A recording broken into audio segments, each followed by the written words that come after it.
I decided this go around to highlight some of the major projects, some of the large-scale projects, and just kind of go through where we're at in the process or progress of those projects. First one is the I-35 ramp reversal project. Excuse me, we're 90% plans. We have submitted those to TxDOT for review. Because we have gone through the entire full federal environmental procedure on this project, it makes it ripe for other funding, federal funding, state funding. There will be no funding restrictions. So one of the things we'll discuss at length again next month is we're recommending that we put this project on hold for a short time and see if we can't attract some additional outside funding for this project that would free up some funds, local city funds, for continuation of some of our work. Creek Bend Boulevard, we have done some additional subsurface investigation. What we're finding at the moment is that it's not a void. The portion in question right now is right in here. It's not a void insofar as just airspace. It's some sort of material that's unsuitable for construction. So the speculation by the geotech firm that's doing the work right now is that it may be some sort of an ancient riverbed where it's got material in it, but it's very deep. It's 50 to 70 feet deep in some places. Because of that and because of the recent issues with 620, I've recommended to staff that we go ahead. We've got a quasi-agreement in place with the property owner to do the same type of work on the whole corridor, but we wanted to break it up in sections so that we weren't expending any more dollars than we needed to for this investigation. I've recommended to staff that we go forward and we do the same type of work on the next sections of this. So I'll be coming forward with a request for funding at a later council date so we can move forward. I'm just very nervous to recommend going forward with this project till we clearly know what's there as best we can. So Gary, you're going to do it in segments, the same testing to see? That's correct. When you say an ancient riverbed 70 feet deep, that knocks out any hope of bridging, correct? Could be. Could be. We haven't reached a point yet where I would say from an engineering perspective in my experience that it's a deal killer. There are cases where you've got some material that would not be suitable for construction, but you can bridge that material. You can put a construction section in that would compensate for that. But again, we just don't know that. So I would be remiss recommending that we go forward with the project till we really clearly, as best we can, know what's there. Gattis School and Maze, we continue to work on what we can do with this entire intersection to make it work better. The biggest challenges we've got is the narrowness of this corridor and what kind of property acquisitions, right-of-way acquisitions may be required. However, that's going to affect the cost of the project overall. However, the biggest challenge for those that use this often, one of the biggest challenges we have is just simply this northbound Maze movement to right turn or eastbound Gattis School. That is enormously problematic. So I have recommended to staff, and we have instructed the engineering firm that's working on the whole project to break this piece out, come forward with us for an estimated cost in engineering just to install a lengthy dedicated right turn lane in here. We think that'll offer a tremendous amount of congestion reduction to that intersection and much more cost effective, something we think we can move forward with. We have the funds to move forward with. The RM620 project, we did last month. We were environmentally cleared by the state. We have worked on a contract with Half Associates. They're beginning the plan development. We did make an additional request or a request to the county for additional funding in their upcoming bond project should they go forward. So we may see some additional funds available to us from the city or from the county. Chisholm Trail 2 and 3, we call these. This is the section south of 3406. Right now we're just completing the curb line work and along with associated properties on the west side of the southern section here. The entire corridor is pretty much complete other than that. This is what we call Chisholm Trail 3, the work up around the sports center. It includes the new drive to the north of FedEx here, water quality, pond construction, and so forth to the back here. That work has been ongoing for some time, been very well received and is moving well. We've had a few utility hiccups here with the third-party utilities getting their stuff out of our way, and they expect to have that finally completed this week so that we can start the work on on Chisholm Trail proper.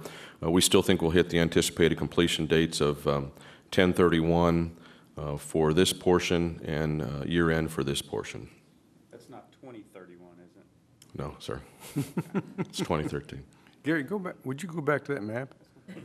Okay, now what am I looking at? The red line on the right, where's the sports complex? Sports complex is right here. This is Calcasieu, the old Calcasieu property right here. So this is the sports center. This big piece, this squared off piece is FedEx.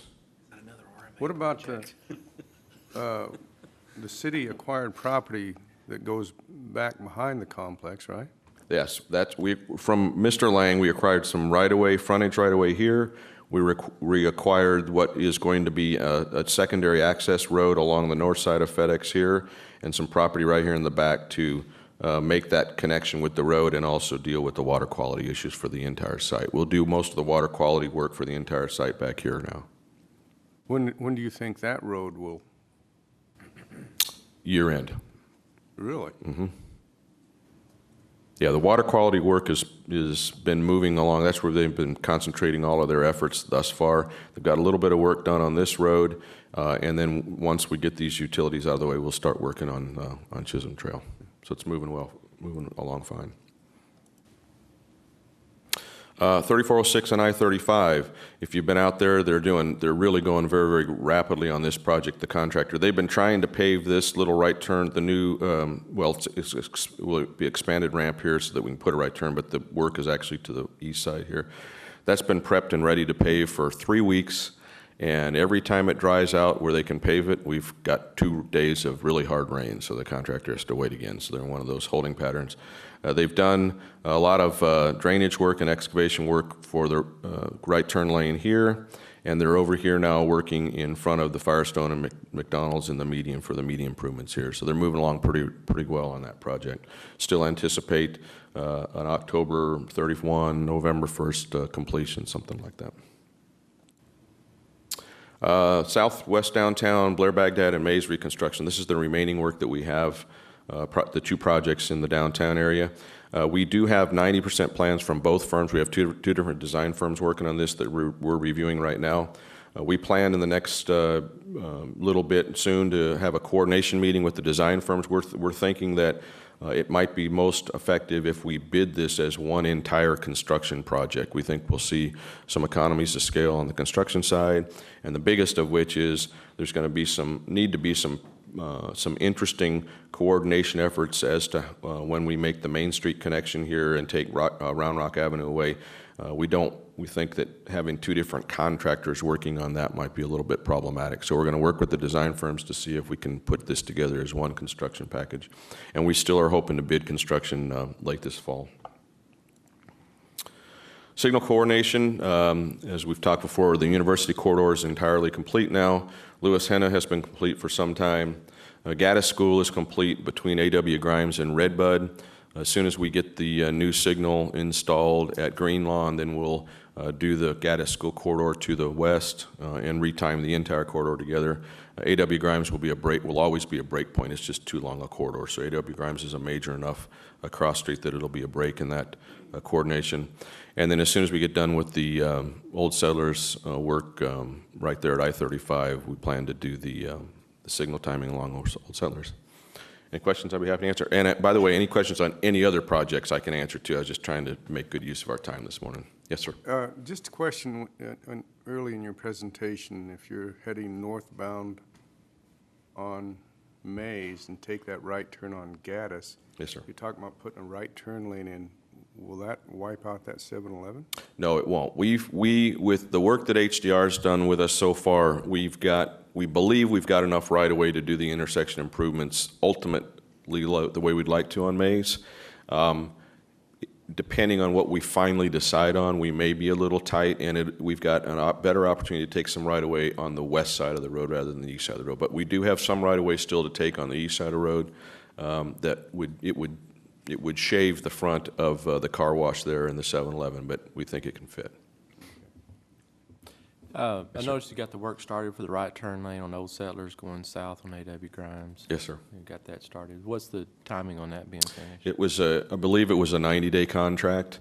We've had a little bit of a hiccup. There's a development that's going in on that corner right now, and some of their drain requirements were in conflict with some of ours just because of the timing of the two. So we've the project's been already slowed just a little bit while we work those conflicts out, which we were able to do last week. So.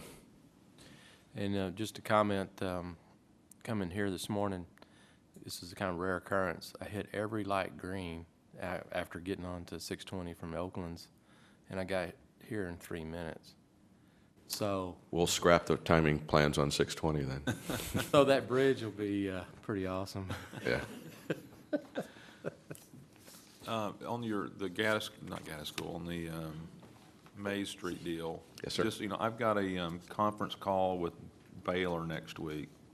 Courtney, I don't know if we have it set it up, but one day next week with Judge Starr's chief of staff and then also one of the development coordinators about us trying to come up with something, some kind of design or something that we could hopefully get them to pay for, but a memorial to the Immortal 10, the Baylor basketball team that got killed right there. Because right now there's just one little plaque that nobody knows about, which is pretty, and when I called them, I said, this is really embarrassing.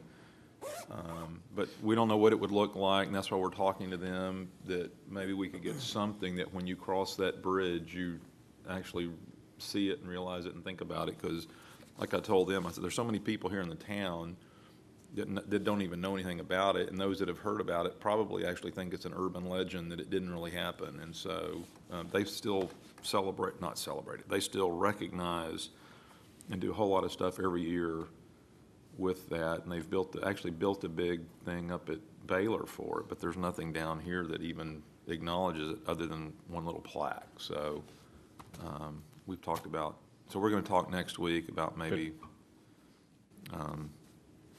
what that could look like and go forward with that. Good. All right. Thanks, Gary.